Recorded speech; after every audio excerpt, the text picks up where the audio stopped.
Dear student, आज का हमारा टॉपिक है माइटोकॉन्ड्रिया। आज हम माइटोकॉन्ड्रिया को डिस्कस करेंगे। माइटो मतलब के थ्रेड एंड कॉन्ड्रिया मतलब के ग्रैन्यूल्स। माइटोकॉन्ड्रिया होता क्या है? माइटोकॉन्ड्रिया क्या करता है? माइटोकॉन्ड्रिया बहुत से सेल्स की पाया जाता है। ये बहुत इंपॉर्टेंट ऑर्गेनेल्स होती है सेल के अंदर। ये इसका काम होता है बायोकेमिकल प्रोसेस में रेस्पिरेशन करना और उसके नतीजे में एनर्जी की प्रोडक्शन करना। ये एनर्जी बनाता है और ये सेल को सप्लाई करता है। We are humans, we need also energy. हमारे पास वो एनर्जी कहाँ से आती है? वो माइटोकॉन्ड्रिया की बदौलत ही हमारे पास एनर्जी आती है। और ये क्या होती है? ये डबल मेम्ब्रेन बाउंडेड ऑर्गेनेली है।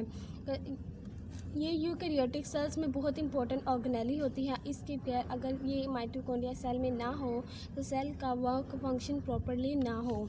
तो इसलिए कह देते हैं कि माइटोकॉन्ड्रिया क्या करता है कि ये बहुत इंपॉर्टेंट होती है सेल की एनर्जी के लिए, उसको सप्लाई, उसे एनर्जी प्रोडक्शन के लिए, उसकी मैन्युफैक्चरिंग के लिए। और एक इम्पॉर्टेंट शार्ट क्वेश्चन है, power house of cell. Why mitochondria का power house of cell? Mitochondria का पावर हाउस ऑफ सेल क्यों कहा जाता है? क्यों कहा जाता है कि mitochondria produce the energy necessary for the cell survival? वही बात है कि माइटोकॉन्ड्रिया सेल की सर्वाइवल और उसके फंक्शनिंग के लिए एनर्जी की प्रोडक्शन करता है। और ये क्या करता है कि केमिकल रिएक्शंस के दौरान माइटोकॉन्ड्रिया क्या करता है? ग्लूकोज की ब्रेकडाउन करता है और ये जिसके नतीजे में एटीपी बनती है। एटीपी को हम बोलते हैं एडिनोसिन ट्राइफॉस्फेट है। 90% जो एनर्जी होती है वो माइटोकॉन्ड्रिया से ही बनाता है सेल के अंदर। इसे यूज़ करता है फॉर सेलुलर प्रोसेस। जब हम माइटोकॉन्ड्रिया एटीपी बनाता है तो सेल क्या करता है? उसे सेलुलर प्रोसेसेस के लिए इस्तेमाल करता है और अपने जितनी भी फंक्शनिंग होती है उसमें एटीपी एनर्जी की ज़रूरत होती है। ह्यूमन से हमें भी वर्कआउट करने के लिए एनर्जी की पोटेंशियल की ज़रूरत होती है। इसी तरह सेल को भी अपना वर्क और फंक्शन और दूसरे फंक्शंस परफॉर्म करने के लिए एनर्जी की ज़रूरत होती है। अब हम इसके स्ट्रक्चर को डिस्कस कर लेते हैं। कहते हैं जब हमने कंपाउंड माइक्रोस्कोप के अंदर देखा कि माइटोकॉन्ड्रिया का स्ट्रक्चर कि माइटोकॉन्ड्रिया किस तरह है, तो वो हमें वेसिकल्स, एक थैलिन रोड और फिलामेंटस शेप में नज़र आया। लेकिन जब हमने इलेक्ट्रॉन माइक्रोस्कोप में देखा, कंपाउंड माइक्रोस्कोप में चीज़ें कम क्लियर होती हैं लेकिन इलेक्ट्रॉन माइक्रोस्कोप में चीज़ें प्रॉपरली क्लियर होती हैं। तो जब कहते हैं कि हमने इलेक्ट्रॉन माइक्रोस्कोप के अंदर ऑब्जर्व किया तो जो माइटोकॉन्ड्रिया का स्ट्रक्चर था वो उसमें कम्प्लेक्सिटी शो हुई, वो डबल मेम्ब्रेन बाउंडेड हो गया था। अब उसकी मेम्ब्रेन को हमने क्या नाम दिया? एक आउटर मेम्ब्रेन थी, एक इनर मेम्ब्रेन थी। आउटर मेम्ब्रेन क्या होती है? वो स्मूथ होती है, वो प्रोटेक्शन का वर्क करती है। वो क्या करती है कि स्मूथ होती है, प्रोटेक्शन का वर्क करती है। उसके बाद इनक्लोज इंटायर ऑर्गेनेली मतलब कि जितने भी माइटोकॉन्ड्रिया होते हैं उसको सबको कवर किया होता है आउटर मेम्ब्रेन ने ही। और ये freely permeable to small molecules but transport large particle through the porins. ये एक सेल है, ठीक है, आउटर मेम्ब्रेन है, उसके अंदर थोड़े से ये स्टॉक पोर्स की शक्ल में होते हैं। ये प्रोटीन्स के बने होते हैं जिसे हम पोरॉन्स बोलते हैं। ये क्या करते हैं कि आउटर मेम्ब्रेन होती है, फ्रीली परमेबल मेम्ब्रेन होती है। ये स्मॉल पार्टिकल्स को गुजरने देती है, सेल के अंदर आने देती है। ये फ्रीली परमेबल मेम्ब्रेन है। But in contrast of the inner membrane, ये इनर फोल्डिंग्स होती है इनटू द इनर चैम्बर में। इसमें इस तरह की फोल्डिंग हुई होती है माइटोकॉन्ड्रिया के अंदर और ये जिसे हम माइटोकॉन्ड्रियल मैट्रिक्स बोलते हैं, इसको हम माइटोकॉन्ड्रियल मैट्रिक्स बोलते हैं। इनर फोल्डिंग के अंदर वाली साइड, माइटोकॉन्ड्रिया की इनर साइड को हम क्या बोलते हैं? जो इनफोल्डिंग की इनर साइड है उसे हम माइटोकॉन्ड्रियल मैट्रिक्स बोलते हैं। और ये जो इनफोल्डिंग हुई है ना, इसे हम क्रिस्टिया बोलते हैं। उसके बाद कहते हैं जो इनर मेम्ब्रेन होती है ये फ्रीली परमेबल मेम्ब्रेन नहीं होती, ये मॉलिक्यूल को फ्रीली एंटर नहीं होने देती, ये सिलेक्टिव परमेबल के तौर पर काम करती है माइटोकॉन्ड्रिया के अंदर। माइटोकॉन्ड्रिया के पास अपना वोन जेनेटिक मटेरियल मतलब कि डीएनए होता है और इसके पास राइबोसोम भी होते हैं। माइटोकॉन्ड्रिया के पास खुद का ही डीएनए होता है और ये वह ऑर्गेनेली है माइटोकॉन्ड्रिया जिसके पास खुद का जेनेटिक मटेरियल होता है as compare to other organelles. और एक और इम्पॉर्टेंट यहाँ शॉर्ट क्वेश्चन आ गया है, this are the self why mitochondria called the self replicated organelle. Mitochondria को हम सेल्फ रेप्लिकेटेड ऑर्गेनेली क्यों बोलते हैं? क्योंकि mitochondria mitochondria possess their own genetic material. Mitochondria के पास खुद का जेनेटिक मटेरियल होता है। एज वी अर्ली डिस्कस कि माइटोकॉन्ड्रिया है वो ओन डीएनए, वो इंडिपेंडेंटली ही डिवाइड करता जाता है और उससे number of the copy of the mitochondria create कर देता है। इसलिए हम इसे सेल्फ रेप्लिकेटेड ऑर्गेनेल कहा जाता है कि इसके पास खुद का ही डीएनए होता है, राइबोसोम्स होते हैं और वो डीएनए क्या करता है कि उसकी कॉपीज़ बनाता है, उसकी दोबारा से डिवीजन करता है और एक ही सेल में number of division of the DNA करता है, जिसके नतीजे में नंबर ऑफ अब हम माइटोकॉन्ड्रिया के फंक्शंस को डिस्कस करते हैं कि माइटोकॉन्ड्रिया का फंक्शन क्या होता है।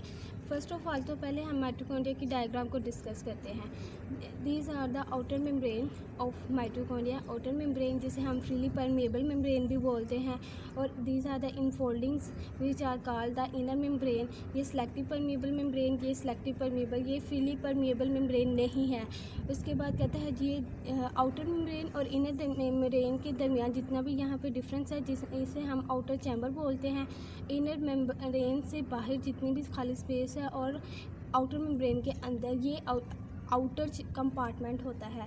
इसमें ये डार्क में हमारे पास एटीपी आ जाता है। इसमें ये जो डार्क में ये एटीपी सिंथेसिस है, इसमें ये जितनी भी इसके अंदर वाली स्पेस होती है माइटोकॉन्ड्रिया की इनर मेम्ब्रेन इनफोल्डिंग वाले के अंदर, जिसे हम मैट्रिक्स बोलते हैं, इनर कंपार्टमेंट भी बोलते हैं इसे, और इसके पास फ्रीली इंडिपेंडेंट डीएनए भी प्रेजेंट होता है। और these are the cristae, these are the infoldings are called the cristae. और इनफोल्डिंग के साथ साथ ना इस तरह एक नोब लाइक स्ट्रक्चर होता है जिसे हम F1 पार्टिकल्स बोलते हैं।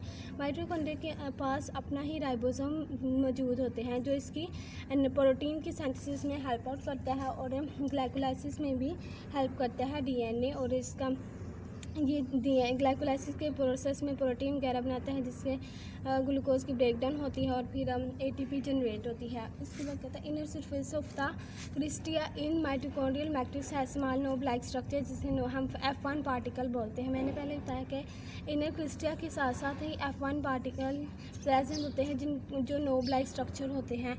Mitochondrial matrix contain large number of enzyme. इसके मैट्रिक्स में जो माइटोकॉन्ड्रिया का मैट्रिक्स होता है इसमें क्या होता है कि large number of enzyme present होते हैं, organic and inorganic salt present होता है जो मेटाबॉलिक प्रोसेस में हेल्प करते हैं। वो मेटाबॉलिक प्रोसेस कौन कौन से Krebs cycle, aerobic respiration, fatty acid metabolism और भी बहुत से प्रोसेस होते हैं जिनमें एनर्जी की फॉर्मेशन होती है। These are the energy formation process है। और ये सारी ऑर्गेनिक और इनऑर्गेनिक जो मैट्रिक्स होता है इसमें जितने भी एंजाइम हैं ये सारे जोन्स होते हैं मेटाबॉलिक प्रोसेस में हेल्प आउट करते हैं और जिसके नतीजे में एटीपी बनता है। Mainly function of mitochondria are the generation of ATP and many other function of mitochondria are there is present, but most important function of mitochondria is the formation of the ATP. जितन क्या होता है कि फिर उससे energy बनती है और वो क्या करता है कि वो रिच कंपाउंड एटीपी में ट्रांसफ़र होती है और वो ही एनर्जी क्या करती है कि जब सेल को ज़रूरत होती है कि उसके डिमांड पर फिर सेल को प्रोवाइड कर दी जाती है। आगे हम सेल और उसके नंबर्स को डिस्कस करते हैं, ठीक है। Size and number. माइटोकॉन्ड्रिया क्या होता है कि माइटोकॉन्ड्रिया का मैंने पहले बताया कि इसका खुद का डीएनए होता है, तो जो नंबर ऑफ़ साइज़ है ना उस जो सेल की फिजियोलॉजी पे डिपेंड करता है, सेल की एक्टिविटी पे डिपेंड करता है। एक सेल जितना एक्टिव होगा फिजियोलॉजिकली उसके बाद जितनी पोटेंशियल होगी उस हिसाब से उसके अंदर माइटोकॉन्ड्रिया होंगे। अगर सेल की पोटेंशियल काफ़ी ज़्यादा है तो उसमें नंबर ऑफ़ माइटोकॉन्ड्रिया भी काफ़ी ज़्यादा होंगे।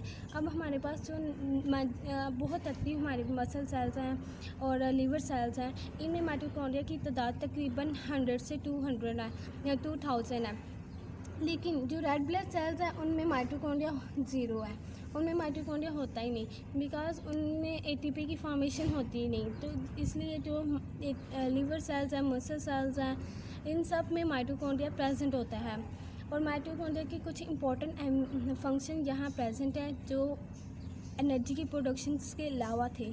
वो क्या है? वो है एपोप्टोसिस। माइटोकॉन्ड्रिया एपोप्टोसिस परफॉर्म करता है, मतलब कि सेल डेथ। जितनी भी डैमेज सेल्स हैं, बहुत पुराने सेल्स हो जाते हैं जो यूज़लेस होते हैं, उन सब की सेल माइटोकॉन्ड्रिया क्या करता है? डेथ कर देता है उनको। और उन सेल को डेथ करने के लिए क्या करता है कि एक एंजाइम रिलीज़, जिसे हम बोलते हैं साइटोक्रोम सी एंजाइम, वो रिलीज़ करता है और सेल की डेथ हो जाती है। ये एक इम्पॉर्टेंट एमसीक्यूज़ है कि एपोप्टोसिस के दौरान माइटोकॉन्ड्रिया सेल की डेथ के लिए कौन सा एंजाइम रिलीज़ करता है, कौन सा साइटोक्रोम एंजाइम रिलीज़ करता है। ये स्टोरिंग ऑफ कैल्शियम भी परफॉर्म इसका फंक्शन है और हीट प्रोडक्शन भी। कैल्शियम बहुत से फंक्शंस के अंदर यूज़ होता है, हमारे खुद के लिए भी कैल्शियम बहुत इंपॉर्टेंट होता है। हीट प्रोडक्शन मतलब कि सर्दियों में क्या होता है कि हमारी बॉडी का टेम्परेचर बहुत ज़्यादा नहीं होता है, हमें सर्दी होती है, हमारी बॉडी का टेम्परेचर कम हो जाता है, जिससे हमें शिवरिंग महसूस होती है ना। तो वो क्या करता है कि एटीपी ग्लूकोज की बार बार हम उसकी ब्रेक डाउन करता है और हमारे पास बहुत सी एटीपी आ जाती है। एटीपी के बनने के नतीजे में एनर्जी प्रोड्यूस होती है, वो एनर्जी से हीट रिलीज़ होती है और वो हीट क्या हमें वार्म अप करती है, जिससे हमें सर्दी से महफूज रखते हैं। आज का हमारा टॉपिक इतना ही था, माइटोकॉन्ड्रिया। होपफुली आपको अच्छा लगा होगा। लाइक कीजिएगा, सब्सक्राइब कीजिएगा। Thanks for watching my video.